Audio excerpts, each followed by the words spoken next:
Welcome to Suncoast Live. Stand by camera 1, stand by camera 2, stand by camera 3. Rolling action. Ladies and gentlemen, this is the big broadcast. Are you serious? Have a question or comment? Give us a call. 941-460-1530. Now, here's the host of Suncoast Live, Guy Wayman. All right, hour number 2 of Suncoast Live. Glad to have you with us on this Monday afternoon. It's post-Super Bowl Monday. Some people are crying the blues. Other people are big cheers because they like that their Patriots won the Super Bowl. Some people are taking lots of coffee and no-dos to stay awake after what some people would think would be a boring game. But we've already done some postmortem on that. Just to remind you that this evening, the Lemon Bay Manta Ray girls basketball team, they begin district play this evening against Fort Myers. And so that'll be over at the Tank tonight. And so it's North Fort Myers, rather. And the tip-off is at 7 p.m. We will not be there tonight. And it's also senior night over at Venice High School. And so that tip-off is also at 7 o'clock. So a lot of area action. We will have 2 hoops offerings this week, Tuesday and Thursday. So there's a lot going on. Then we're wrapping it up. We're putting a button on the season. We've gone through our couple of dozen programs, and so we're just moving on. Next big event will be the rodeo. All right, let's bring him in. Mr. Tony Cotillo, a regular contributor every week at this same time. How you doing, Tony? I'm good, Guy. How you doing? All right, how'd your Eagles do yesterday? I think my Eagles may have won yesterday if they played. You know what? It's quite amazing. Nobody thought Nick Foles could have done it, and guess what? He beat you guys. I mean, he beat the Patriots, rather. Listen, this all comes down to what we talked about last week, right? We talked about Bill Belichick being the GOAT, and he shut down Jared Goff, made Jared Goff look like a rookie, made Jared Goff look like an average quarterback who didn't know what decisions to make, didn't know what reads to read, and didn't know how to throw the football. So he overtook that game from the opening drive, and it never ended till the end. Did Jared Goff? Do you think the stage was too big for the young man? Yeah, I just think Bill Belichick was too big for the young man. I really do. Okay. I mean, listen, I do. I know a lot of people are coming out now. Jared Goff, he's not going to be a good quarterback. Listen, give the guy a break. He's a young quarterback who went to his first Super Bowl, and he played the greatest coach of all time.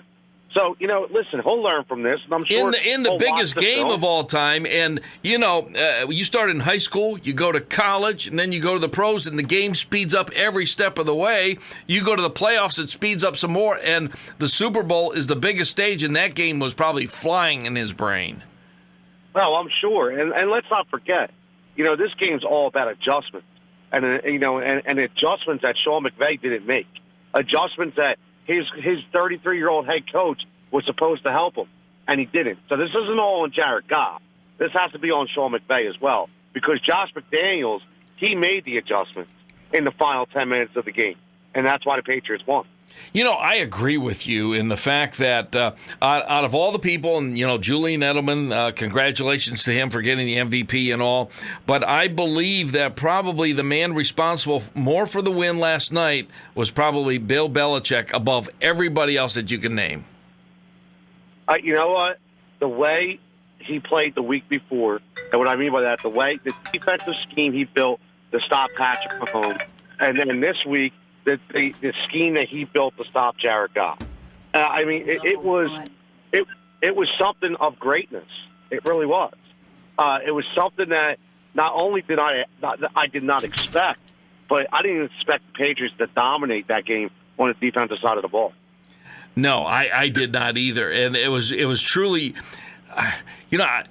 everybody thought, and I mentioned this last hour with John Greenberg, that when the coin toss occurred, that the Rams would have taken the ball, but no, they deferred. And so then I thought, okay, they made the mistake there. And then they got that turnover on that interception. I said, okay, maybe they were correct. They're going to get the ball again at the beginning of the second half, and then things started falling apart. And again, this is another week where we have to answer the question, where was Todd Gurley? I mean, this is your Boy, this is your number one offensive weapon. This is a team in the Rams that really don't have a deep threat.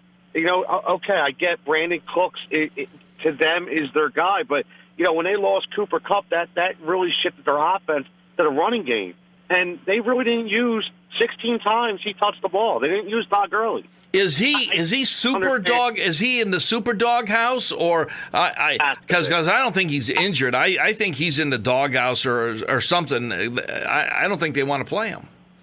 No, something's not right. I mean, because he's healthy. You watched him. He came in. He had a couple 12 and 14-yard runs. I mean, he looked explosive. There's nothing wrong with this guy.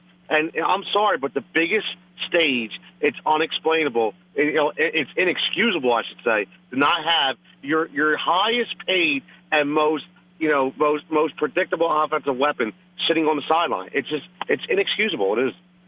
I agree with you, because I was thinking the same thing yesterday watching that game. It's like, okay, Todd Gurley should be there. C.J. Anderson, you can understand why he might have been cut by some other people, because he totally looked ineffective in what he was trying to do. It looked like Bill Belichick neutralized Sue and Aaron Donald, those two defensive juggernauts. And so it was an interesting contest. I enjoyed it, but yet at the same time, I think I was just hoping. And then what it's going to do, people are going to come out and say, you know what? At least the New Orleans Saints would have given them a fight. Well, the other silver lining of this whole game is Bill Belichick showed that defenses still can win championships, and that's exactly what he did. He put the brakes on the whole Showtime theory of the NFL and said, hold on for a second here. I'm going to show everybody that defense can win. And they did. And, again, he built a scheme on both sides of the ball. I mean, don't take nothing away from Wade Phillips either. Wade Phillips, he had a hell of a game plan against the best quarterback of all time. And they only scored 13 points. 1 touchdown, 13 points, right? So, listen, he had a great game plan as well. So it's just like last year, right? You flip the script. Last year, you don't watch the game and you tell me Tom Brady threw for 500 yards, 505 yards. I say Patriots must have won. If you tell me this year I didn't watch the game and Tom Brady only the Patriots only scored 13 points, I'm saying, wow, the Rams must have blew them out. So it's so amazing how this script was told, but it just shows how dominant that game was. Why didn't Wade Phillips double team Julian Edelman sooner? Well, I think because he was still afraid of Tom. He was afraid of, they have a couple guys in Talib and Peters who aren't speedsters anymore. So, he was afraid if I double team this guy and I take I drop my safety back, that's going to leave me vulnerable to the deep ball to probably, Chris Hogan, because he could probably burn one of those guys like Roby that they have that's probably past his prime. So I think he was afraid to do it early, but then I don't think he had any choice towards the end. He just had to roll with it. What about that one tackle by the guy who was accused of the no-hit call earlier? I did not see that as a foul. Did you? No, I didn't see it either. I don't know. A lot of people are saying maybe it was a makeup call.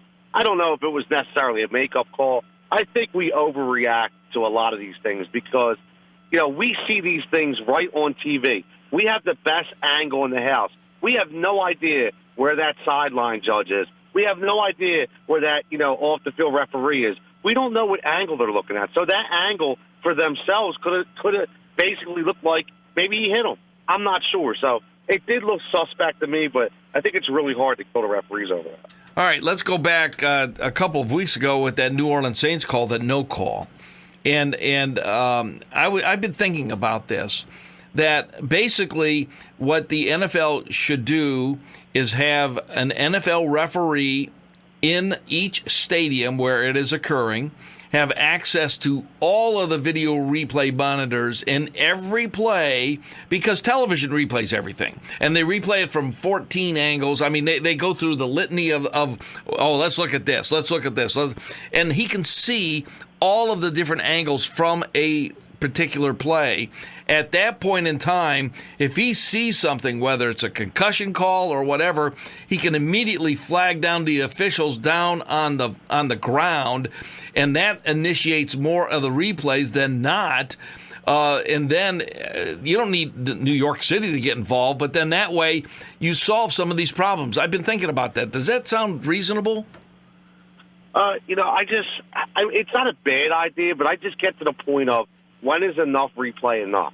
And I mean... Well, they're going to have replay, but then this way, there's a guy watching all of those replays, and the minute he saw that was a helmet-to-helmet, bam, he would have called down there and say, hey, just pause, let's review it a little bit more.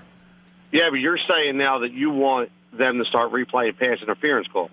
I mean everything, because everything is always being replayed by the television broadcast crew, whether it's Fox, NBC, CBS, whatever it is. They're already doing that. So there's a guy from the NFL officiating crew that has a booth up there, and he's got all these monitors, gets to see them all, and literally when they're going back in the huddle, he sees it, and he can push a button and red flags it right then.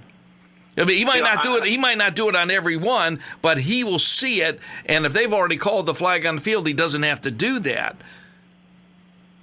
Yeah, I mean, it's a good idea if you're okay with them replaying every play. Even though I know you're saying they do it anyway, but if you're giving them the power to over reverse any single play on the field. But they do that anyways under a coach's challenge. Yeah, but you have a limitation of what plays you can challenge, and you're limited to how many challenges of the game you are allowed to have. So I mean, I think making the entire game reviewable, I think will never work.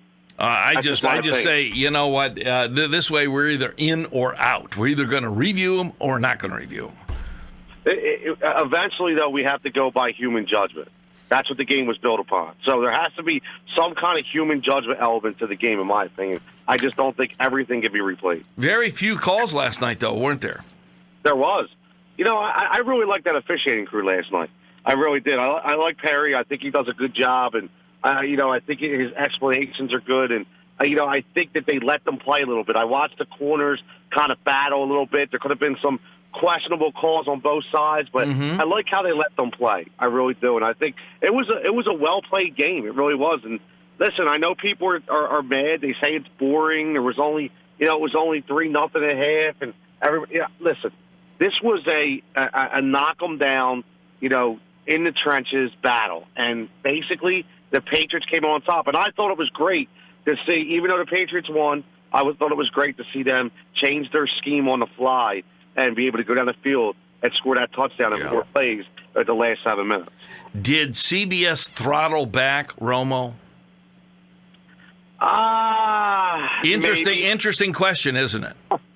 It is, because he wasn't as particular, breaking down the play calls as much as he normally was. He wasn't as animated. He wasn't as much out there. Now, I know that Sean McManus, he says that Jim Nantz is the signature voice for CBS Sports. I mean, he clearly has said that, and I've heard that. So of all the people they have announcing, he says Jim Nantz is our signature voice for for CBS Sports, and McManus picks all these crews, and he thinks Romo's doing a good job, but the dog, the mad dog up there, he does not like Romo at all, and he had McManus on last week, and they were talking, and I'm just wondering if maybe they throttled them back a little bit, or if maybe Romo thought the stage was too big for him.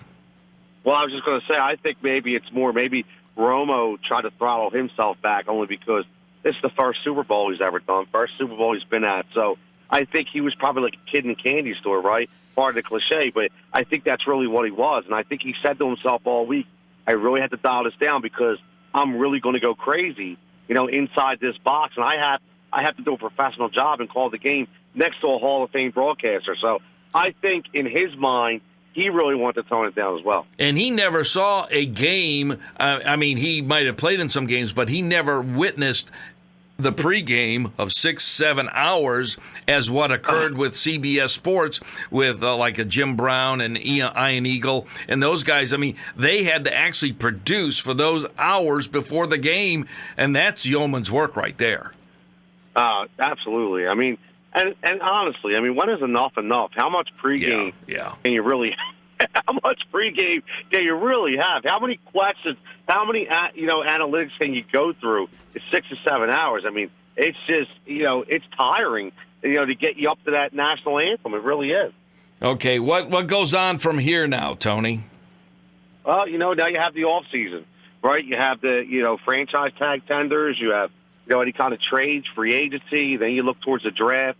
So the NFL never ends, right? You get about a week off, and then before you know it, the franchise tags come out. We get to find out the interesting stories about Nick Foles, Antonio Brown, Le'Veon Bell. Where do these guys go? Are they going to get traded? Are they going to sign their tags?